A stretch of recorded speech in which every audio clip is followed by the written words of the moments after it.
Sir Balayya, Boyapati వీళ్ళిద్దరి combination అంటే ఆ సినిమా ఖచ్చితంగా హిట్టే అనేటువంటి ఒక టాక్ అయితే ఉంది. టాక్ అని చెప్పొచ్చు. ఎందుకంటే వాళ్ళిద్దరి కాంబినేషన్‌లో వచ్చిన 'సింహ' గానీ, 'లెజెండ్' గానీ, 'అఖండ' గానీ ఈ 3 కూడా ఒక సినిమా నుంచి ఒక సినిమా ఒక బ్లాక్ బస్టర్ సాధించాయి. ఇప్పుడు ఈ ఇద్దరి కాంబినేషన్‌లో 'అఖండ 2' వస్తుంది. ఈ సినిమా మీద అంచనాలు చాలా భారీగా ఉన్నాయి. అలాగే పవన్ కళ్యాణ్, సుజిత్ వీళ్ళిద్దరి కాంబినేషన్‌లో వస్తున్న సినిమా 'ఓజీ'. ఈ సినిమా గ్లిమ్స్ రిలీజ్ చేసినప్పటి నుంచి ఒక ట్రెమెండస్ రెస్పాన్స్ వచ్చింది. అంచనాలకు మామూలుగా లేవన్నమాట. మామూలుగా ఫ్యాన్స్ అందరూ కూడా ఆయన చేస్తున్న సినిమాలు ఈ సినిమా కోసం భారీగా ఈగర్‌గా వెయిట్ చేస్తున్నారు. అయితే ఈ 2 సినిమాలు కూడా ఒకే రోజు సెప్టెంబర్ 25న వస్తున్నాయి. ఇద్దరు ప్రొడ్యూసర్లు కూడా ఎవరు కూడా తగ్గట్లేదు. ఖచ్చితంగా సెప్టెంబర్ 25న ఈ 2 సినిమాలు రిలీజ్ చేస్తామని అంటున్నారు. మరి నిజంగా ఈ 2 సినిమాలు ఒకే రోజు వస్తాయా? లేకపోతే ఏ సినిమా అయినా కానీ పోస్ట్‌పోన్ అయ్యే ఛాన్స్ ఉందంటారా? అంటే ఇప్పుడు ఒకప్పుడు ఓన్లీ థియేటర్ ఉన్నప్పుడు పరిస్థితులు ఒకలా ఉండేది.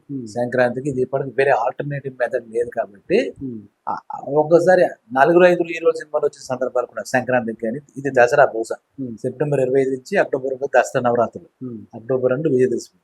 ఈ 2 రావడానికి కొన్ని పాయింట్స్ విన్నవి ఏంటంటే, ప్రతి నెల ఒక బడ్జెట్ పెట్టుకుని ఆ నెలలో ఓటీటీ ప్లాట్ఫామ్స్ వాళ్ళు కొనుక్కుంటున్నారని చెప్పేసి ఒక మాట కనపడింది. ఈ ప్రాసెస్ లో చూస్తే కనుక వీళ్ళు నిర్మాతలు కూడా ముందుగానే బ్లాక్ చేయడం, వాళ్ళతో నెట్ఫ్లిక్స్ కానీ వాళ్ళు కూడా శాసిస్తారు. మన తెలుగు సినిమా కానీ, ఇండియన్ సినిమా కానీ వాళ్ళు ఏంటంటే వాళ్ళతో వీళ్ళకి ఫైనాన్షియల్ రిస్క్ చాలా తగ్గిపోతుంది కొంత రైట్స్ వల్ల. దాంట్లో చూస్తే అది నిజమో కాదు తెలియదు కానీ అఖండ 2కి ఇంకా ఆ బిజినెస్ లాస్ట్ మంత్ బడ్జెట్ అయిపోతే ఈ బడ్జెట్ లో వస్తే అప్పటికి సెప్టెంబర్ కి థియేటర్లు ఉంటాయా లేదని చెప్పి. ఇంకో దురదృష్టం ఉంటే చేతిలో జరిగిందా ఇంత జరిగింది తెలిసి మనకి థియేటర్లు బాగా తగ్గిపోయి 1/4 అయిపోయాయి. ఇంతకు ముందు కన్నా చూస్తే ఇప్పుడు 1/4 థియేటర్లు కూడా ఉన్నాయి లేదు. అందులో కొన్ని మల్టీప్లెక్స్. ఇప్పుడు ఈ ఇద్దరు హీరోలు మాస్ హీరోలు కాబట్టి ఈ సబ్జెక్టులు డెఫినెట్ గా మాస్ సబ్జెక్టులు కాబట్టి ఇది మల్టీప్లెక్స్ సినిమా కాదు, ఇది సింగిల్ థియేటర్ సినిమా. బీసీ సినిమాలు, ఓరమాస్ సినిమాలు ఇది. అందులో బాలకృష్ణ మనం చెప్పక్కలే. ఇంకోటి ఏంటంటే ఇక్కడ ఒకటే ఒక పాయింట్ మీరు దానికి మనం చూసుకోవాలంటే, పవన్ కళ్యాణ్ ఇప్పుడు part time hero, full time politician లా ఉన్నాడు. ఆయన 50-50లో ఉన్నాడు ఆయన. ఒకటి. రెండోది ఏంటంటే 2 సినిమాలు 2 జోనర్స్ అసలు. ఆయన అందులో అఘోరా అని చాలా, రుద్రాన్స్ అని, శంభూతుడిని, అఖండాల చూసి దాని కంటిన్యూషన్ అది ఉండొచ్చు. అది డెఫినెట్ గా ఆ సినిమాకి బోయపాటి కాంబినేషన్ కూడా కాబట్టి అది ఒకటి మనం పాజిటివ్ పాయింట్ గా తీసుకోవచ్చు. ఇక ఇతను అసలు చేద్దామా లేదా 5-6 సినిమాలు, 5-6 నుంచి ఎలా ప్రొలాంగ్ చేస్తూ ఇతని క్యారెక్టర్ కూడా ఒక డాన్ టైప్ లో ఏదో చూసి డ్రగ్స్ డాను అంటున్నారు ఈ సినిమాని. ఓజీలో గ్యాంగ్స్టర్ లాగా. ఆ తర్వాత ఫైనల్ వెళ్ళేసరికి డ్రగ్స్ మీద దీని మీద పెడుతున్నట్టుగా అర్థమవుతుంది. అసలు ఫస్ట్ ఆఫ్ ఆల్ ఈ 2 సినిమాలు ఒకదానికి ఒకటి కాంపిటీషనే కాదు, ఎందుకంటే ఇంత ముందు కూడా చూస్తే ఇప్పుడు పవన్ కళ్యాణ్ హరిహర వీరమల్లు వస్తుంది అని చెప్పే కదా, ఆయన సినిమాలకి కమిట్ అయిన 2019-20 కమిట్ అయిన కంప్లీట్ చేయాలనే పాయింట్ ఆఫ్ వ్యూలో వెళ్తున్నాడు తప్పితే ఆయనకి సినిమా మీద ఇంకా టైం ఉండదు, పెట్టడానికి టైం ఉండదు.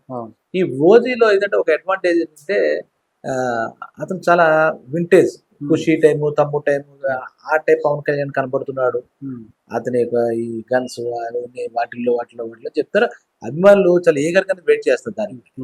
ఎందుకంటే ఇప్పుడు ఆ పవన్ కళ్యాణ్ అభిమానులు ఖచ్చితంగా పవన్ కళ్యాణ్ చూసిన తర్వాతే బాలయ్య బాబు కానీ ఇంకోటి సినిమాలు కానీ చూస్తారు, అది గ్యారంటీ. బాలయ్య బాబు అభిమానులు కూడా అఖండ 2 చూసిన తర్వాతే పవన్ కళ్యాణ్ చూస్తారు. ఇక ఆ 2 సినిమాలు వస్తే ఇప్పుడు థియేటర్స్ అన్ని షేర్ చేసుకోగలుగుతారు, కాంపిటీషన్ కాదు. ఇంకోటి ఏంటంటే వాళ్ళ అభిమానులు వీళ్ళప్పుడు కూడా యాంటీగా మాట్లాడరు. ఎందుకంటే ప్రస్తుతం ప్రభుత్వంలో కూడా వాళ్ళు పొత్తులతో ఉన్నారు, కూటమి ఉన్నారు. బాలయ్య బాబు కూడా కళ్యాణ్ బాబు చాలా ఇది చేస్తున్నాడు. ఎందుకంటే చంద్రబాబు గారు జైల్లో ఉన్నప్పుడు కానీ అప్పుడు కానీ ఈయన ఇచ్చిన మద్దతు వల్ల ఆయనకి వ్యక్తిగతంగా ఆయన స్వభావం, చిన్నపిల్లడి స్వభావం నిజంగా బాలుడి స్వభావం అంటూ ఉంటారు సినిమా ఇండస్ట్రీలో. పెట్టుకుంటే నెత్తి మీద పెట్టేసుకుంటాడు ఆయన, అలా ఉంటుంది. కాబట్టి ఇప్పుడు కళ్యాణ్ బాబు అసలు ఎవరైనా మనమన్నా కూడా ఒప్పుకోడు, అలాంటి స్వభావం ఉన్నటువంటి వ్యక్తి. బాండింగ్ ఉంది. ఈయన కూడా ఓటీటీ ప్లాట్ఫామ్ వచ్చిన ఒక రియాలిటీ షో బాలయ్య బాబు చేసిన దాంట్లో కూడా అన్స్టాప్ లేదు. పవన్ కళ్యాణ్ వచ్చినప్పుడు వాళ్ళ మధ్య ఒక మంచి ఎఫెక్షన్ కనపడుతుంది అసలు. కాబట్టి ఒకటి విన్నదాని ప్రకారం మరి అదే అవుతే కానీ కొంచెం ఈ ఓటీటీ వాళ్ళ బిజినెస్ వ్యవహారంతో చూస్తే బాలయ్య బాబుతో కొంచెం వెనక్కి వెళ్ళచ్చు సంక్రాంతికి డిసెంబర్ కానీ సంక్రాంతికి కానీ. సంక్రాంతి హీరో కదా ఆయన. అవును, సంక్రాంతి వచ్చాయంటే సెంటిమెంట్. బంపర్ ఏంటి అని చెప్పేసి ఒక ఫీలింగ్ ఉంది కాబట్టి సంక్రాంతికి వెళ్ళొచ్చు అని ఒక మాట ఉంది. ఓజీ కూడా ఏంటంటే చాలా స్టైలిష్ గా మేకింగ్ ఉంది, చాలా స్పెసిఫిక్ గా ఉన్నాయి కాబట్టి అది కూడా పాజిటివ్ పాయింట్. ఈ రెండు సినిమాల్లో కూడా రెండు వెరైటీ జోన్ వస్తాయి. ఇంకోటి వీళ్ళిద్దరి కాంబినేషన్ లో రాలేదు సుజిత్ కళ్యాణ్ బాబు కాబట్టి కాంబినేషన్ గురించి మనం మాట్లాడుకోలేం కానీ ఫస్ట్ టైం కాంబినేషన్. బాలయ్య బాబుతో భయపడిందాక మీరు చెప్పినట్టుగా ప్రతిదీ ఏ సినిమా చేసినా పెద్ద పెద్ద రికార్డ్స్ క్రియేట్ చేసే సినిమా. ఇంకోటి కూడా ఏంటంటే ఇద్దరిది టైం బాగుంది చెప్పాలంటే, పబ్లిక్ లో ఇద్దరు టైం బాగుంది, ఇద్దరికి ఫేవరబుల్ గా ఉంది. ఆయన హిందూపూర్ ఎమ్మెల్యే గానీ, ఈయన డిప్యూటీ సీఎం గానీ ఒక పాజిటివ్ వైబ్ ఉంది. అది కూడా సినిమాకి డెఫినెట్ గా హెల్ప్ అవుతుంది. ఇద్దరు కూడా ఏదో కాంప్లీట్ అయిపోయి వీళ్ళ అభిమానులు వాళ్ళ అభిమానులు వీళ్ళకి ఆ టైప్ నేచర్ ఇప్పుడు అవసరం లేదు. ఇద్దరికి చాలా పనులు ఉన్నాయి కాబట్టి అది లేదు. దీనికి కూడా వరుసగా హ్యాట్రిక్స్ హీరోగా ముందుకెళ్తున్నాడేమో బాలయ్య బాబు. జనాల్లో బాలయ్య అంటే అది పెద్ద మంత్రంలో తయారైపోయింది. ప్రతి ఒక్కరు జై బాలయ్య అనేది అదే కాదు, వేరే ఫ్యాన్స్ వాళ్ళు అరుస్తున్నారు. చూస్తే పొద్దున పవన్ కళ్యాణ్ దాంట్లో జరిగిన జై బాలయ్య అరుస్తాడు ఎవడో, అలా తయారైపోయింది. అది ఒక పాజిటివ్ వైబ్ లో తయారైపోయింది. కానీ రెండు సినిమాలు వచ్చినా కూడా రెండు సినిమాలకి లైఫ్ ఉంటుంది, డిఫరెంట్ గా లైఫ్ ఉంటుంది. ఇంకోటి మరి ఇప్పుడు దాకా చెప్పిన అప్డేట్స్ బట్టి పవన్ కళ్యాణ్ షూటింగ్ ఆల్మోస్ట్ అయిపోయింది. ఇంకా డబ్బింగ్ ఏదో మిగిలినట్టు. డబ్బింగ్ మిగిలింది. ఇప్పుడు హరిహర వీరమల్లు ప్రమోషన్స్ అంటాడు కాబట్టి వాళ్ళు కూడా సెప్టెంబర్ ఇచ్చేయడానికి ఛాన్స్ చేస్తారు. దాని తర్వాత కూడా ఉస్తాద్ భగత్ సింగ్ ఏదో అది కూడా మేకింగ్ ఏదో అవుతుంది, 50% అండ్ అబౌవ్ అయిపోయినట్టుంది. అది కూడా డిఫరెంట్ కైండ్ ఆఫ్ మూవీగా కొంత మార్చుకుంటూ ఇప్పుడు కథకి చేస్తుంటారు కాబట్టి అది కూడా ఈ ఎప్పుడు ఏప్రిల్ లోనే ఎప్పుడు ఇచ్చేస్తాం, డేట్ కూడా ఇచ్చేసినట్టు ఏప్రిల్ 12 టెంటేటివ్ గా అనుకున్నా. కాబట్టి ఈ ఇంకోటి ఏంటంటే మనం చూస్తే కనుక నాకు తెలిసి చిరంజీవి గారిది బాలయ్యదో లేదా బాలయ్యది ఇంకో కృష్ణ గారు అలా కాంపిటేటివ్ గా ఏంటంటే వాళ్ళు బాలయ్య బాబుకి ఈయన కూడా ఒక జనరేషన్ ఆల్మోస్ట్. చిరంజీవి గారికి ఆయన పడిందంటే అప్పుడు వాళ్ళు సమకాలికులు, చిరంజీవికి నాగార్జునకి పడిందంటే ఒక సమకాలి. ఇక్కడ Pawan Kalyan regular cinema hero కాదు ప్రజెంట్ ట్రెండ్స్ లో. సేమ్ టైం వాళ్ళిద్దరి మధ్య కూడా ఇంత ముందు కూడా సినిమా పోటీగా పండగ పడినట్టుగా మనం చూడలే. ఇప్పుడు వీళ్ళ ఫ్యాన్స్ వాళ్ళ ఫ్యాన్స్ కూడా ఎప్పుడు విభేదిస్తున్నట్టు కూడా మనం ఎక్కడ చూడలే. ఇప్పుడు ఇంకా మంచి బాండింగ్ ఉంది. ఒకప్పుడు మాట్లాడితే చిరంజీవి గారి సినిమాకి బాలయ్య బాబుకి కొంచెం కాంపిటేటివ్ గా ఉండేవారు, పోటాపోటీగా సినిమాలు చేసేవారు, పోటాపోటీగా హిట్స్ అయ్యి, పోటాపోటీగా పాటలు డాన్సులు ఫైట్లు అన్ని అలా ఉండేది. డెఫినెట్ గా సినిమా ఇండస్ట్రీలో బాలయ్య బాబు సినిమా అంటే చిరంజీవి గారు అభినందించడాలు ఇవన్నీ కూడా ఒక హెల్దీగా ఉంది. వాళ్ళ మధ్య రిలేషన్ ఒక రకంగా చెప్పాలంటే అవతల పొలిటిక్స్ లో పొత్తుతో ఉండడం వల్ల ఇక్కడ మన సినిమాల్లో ఉండడం వల్ల హెల్దీగా ఉంది. సార్ బాలయ్య అఖండ 2 సినిమాని పాన్ ఇండియా మూవీగా రిలీజ్ చేయడానికి ప్లాన్ చేస్తున్నట్టుగా టాక్ వినిపిస్తుంది. అంటే ఫస్ట్ టైం ఇప్పటివరకు బాలకృష్ణ సినిమాలు అంటే మన తెలుగులోనే ఎక్కువ రిలీజ్ అవుతాయి. ఇప్పుడు దాన్ని దాటి పాన్ ఇండియా రేంజ్లో సినిమాని అఖండ 2 రిలీజ్ చేయడానికి ప్లాన్ చేస్తున్నారు. మరి అయితే పాన్ ఇండియా రేంజ్లో అఖండ 2 ఎలా ఉండబోతుంది? నార్త్లో ఈ సినిమాకి కూడా అక్కడ కూడా పాన్ ఇండియా రేంజ్లో సత్తా సాటించే విధంగా సినిమా ఉంటుంది అనుకోవచ్చా? అంటే యాక్చువల్గా అయితే మనకి తెలుగు వాళ్ళు ఈ కైండ్ ఆఫ్ హీరోస్ లో తెలుగు ఆడియన్స్ కే వాళ్ళు ఇస్తారు. ఒకప్పుడు మనం చూస్తే దేవదాసు నాగేశ్వరరావు గారు అయింది పెద్ద హిట్. ఆ తర్వాత ఆయన పాన్ ఇండియాకి వెళ్ళినా అక్కడ ఒక స్లాట్ తెచ్చేసుకోవచ్చు. ఎన్టీ రామారావు గారు పాన్ ఇండియాకి వెళ్ళి ఉంటే అంత హీరో కనపడతాడు, అంత ప్రెసిడెంట్ కనపడేవాడు కాదు. చిరంజీవి గారు కూడా చూస్తే ప్రతిబంధు ఆస్తా కూడా రోజు 1-2 సినిమాలు చేసేసి వస్తాడు. అక్కడ తర్వాత డబ్బింగ్ అవుతున్నాయేమో తెలియదు కానీ కాంపిటీషన్. మహేష్ బాబు సినిమాలు డబ్బింగ్ చేసుకున్న తప్పితే ఆయన చేయడు. సో పాన్ ఇండియా అనేది బిజినెస్ పాయింట్ ఆఫ్ లో పాన్ ఇండియా అనే పదం తప్పితే ఇప్పుడు ఒకళ్ళిద్దరు హీరోలు పవన్ కళ్యాణ్ ఇప్పుడు హరిహర వీరమల్లు పాన్ ఇండియా. అలాగే మనం కొంచెం చూస్తే విజయ్ సినిమా అన్నాడు, విజయ్ పాన్ ఇండియా తీస్తాడు, తమిళ విజయ్. కాంతారావు చేసాడు అతను రిషబ్, అది కూడా పాన్ ఇండియా అంటారు next movie. Yash pan India అంటే బిజినెస్ పెంచుకోవడం కోసం పాన్ ఇండియా అన్ని చోట్ల రిలీజ్ చేసే కానీ ఆ బిజినెస్ పెట్టుకుంటే కానీ ఒక రీజనల్ గా రిలీజ్ చేసుకుంటే వాళ్ళు పెట్టే బడ్జెట్స్ రావని ఉద్దేశంతో పాన్ ఇండియా అంటున్నారు. కానీ యాక్చువల్ గా వీళ్ళు అక్కడ ఇక్కడ చేసే పరిస్థితి ఉండకపోవచ్చు అంట. బాలయ్య బాబు అంటే ముఖ్యంగా వాడికి తెలుగుదేశం ఇదే వాళ్ళ ఫాదర్ తెలుగుదేశం పార్టీ పెట్టడం ఆయన తెలుసు అందరికి ఇండియా మొత్తం. మరి ఇన్నాళ్ళు ఎందుకు అయ్యారు? ఇప్పుడు బిజినెస్ గా అయ్యే బడ్జెట్ గురించి చూసి పాన్ ఇండియా వెళ్తున్నారని మారితే వీళ్ళకి అక్కడ ఆదరణ దొరుకుతుంది. ఇక్కడ ఎంత స్టార్డమ్ ఉంటే అక్కడ వెతుక్కోవాల్సిన అవసరం లేదు. కాబట్టి ఇప్పుడు ఈ మూవీ కొంచెం మనం అనుకున్నట్టుగా బ్రహ్మోస్ ఆ టైప్ లో కొంచెం ఫిక్షన్, ఈ హరహర మహాదేవ్ ఆ టైప్ లో ఉంది కాబట్టి దీనికి స్కోప్ ఉంటుందని అనుకుని వెళ్ళాలి తప్పితే ఇప్పుడు మన వాళ్ళల్లో పాన్ ఇండియా అంటే ప్రతి భాష నుంచి పాన్ ఇండియా సినిమా అంటారు. ఎవరు చెప్పినా కూడా ఇప్పుడు కూలీ సినిమా ఉంది, పాన్ ఇండియా మూవీ అంటారు. అది ఎలా ఉన్నప్పుడు కాబట్టి వాళ్ళు ఏదో టెస్టింగ్ లాగా నా అభిప్రాయం ఏంటంటే బడ్జెట్ షేరింగ్ కోసం బిజినెస్ కోసమే తప్పితే వీళ్ళంతా పాన్ ఇండియా స్టార్స్ అని మనం అనుకోవడం లేదు. నా ఉద్దేశంలో నేను ప్రభాస్ ఒకడు ప్రత్యక్షంగా చెప్పాలని నాకు కనపడుతున్న పాన్ ఇండియా స్టార్. ప్రతిమూడు అంతా అక్కడికి వెళ్తారు, ఒక సినిమా ఏదో జనాలు చూస్తారో లేదో తెలియగానే మళ్ళీ వెనక్కి వచ్చేస్తారు. అల్లు అర్జున్ కూడా బాగా పుష్ప 2 నుంచి అల్లు అర్జున్ కూడా అంటే పూర్తిగా మనం ఈయన మీద కూడా ఎందుకు చెప్తున్నారంటే 4-5 సినిమాలు కూడా 1000 కోట్ల క్లబ్ మొత్తం పాన్ ఇండియాగా రిలీజ్. ఇప్పుడు ఈయన అల్లు అర్జున్ కూడా పుష్ప 2, 1 ఇక్కడి నుంచే పాన్ ఇండియా తప్పితే అంతకు ముందు చేయలే. ఈ తర్వాత కూడా ఇప్పుడు ఖచ్చితంగా చేస్తారు. ఎందుకంటే చెప్పాక బడ్జెట్ షేర్ అవ్వాలి, చాలా భారీ బడ్జెట్ వెళ్ళిపోతున్నారు కాబట్టి ఇండియా బాలీవుడ్ మూవీ ఉండాలంటే ఎంతైనా మన నేటివిటీ వాళ్ళ నేటివిటీ కూడా డెఫినెట్ గా తేడా వస్తుంది.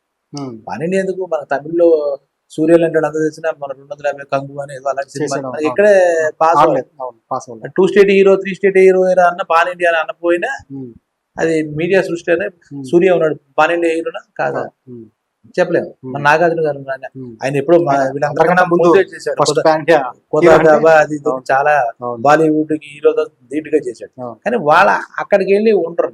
పాన్ ఇండియా హీరోలుగా ఇంత ముందు సెటిల్ అయినా మనకు కనపడదు. బాలీవుడ్ వెళ్ళినా 1-2 సినిమాలు రిలీజ్ చేయొచ్చు, అన్ని చేయొచ్చు, కానీ ఇక్కడే వాళ్ళ బేస్ అంతా ఇక్కడే ఉంటుంది. వాళ్ళ హీరోలకు ఉండేది అప్పుడు ఒకప్పుడు రేఖ, జయప్రద, శ్రీదేవి, వీళ్ళు ఇక్కడ సౌత్ నుంచి నార్త్ వెళ్ళి వెళ్ళిన వాళ్ళు ఉన్నారు. వీళ్ళందరికీ తెలుసు. కానీ మన హీరోలు ఏంటంటే ఇక్కడ మార్కెట్, ఇక్కడ ఆడియన్స్, ఇక్కడ నేటివిటీ, దీనికి హై ప్రయారిటీ ఇస్తారు. అయితే ఇప్పుడు విరివిగా పెరిగిపోతుంది అంటే బడ్జెట్లు వీళ్ళు మొత్తం ఇండియా మొత్తం రిలీజ్ చేసుకుని ఇండియా మొత్తం, ఎందుకంటే మన ఫేస్ వాళ్ళు యాక్సెప్ట్ చేయగలగాలి కదా. ఇప్పుడు షారుఖ్ ఖాన్, అమీర్ ఖాన్, సల్మాన్ ఖాన్ వాళ్ళు బాలీవుడ్ స్టార్స్, వాళ్ళు పాన్ ఇండియా స్టార్స్ అని మనం అనగలమా? మనకే తెలుసు ఏదో సల్మాన్ ఖాన్ ఏదో అలాంటి డబ్బింగ్ లో చూస్తాం.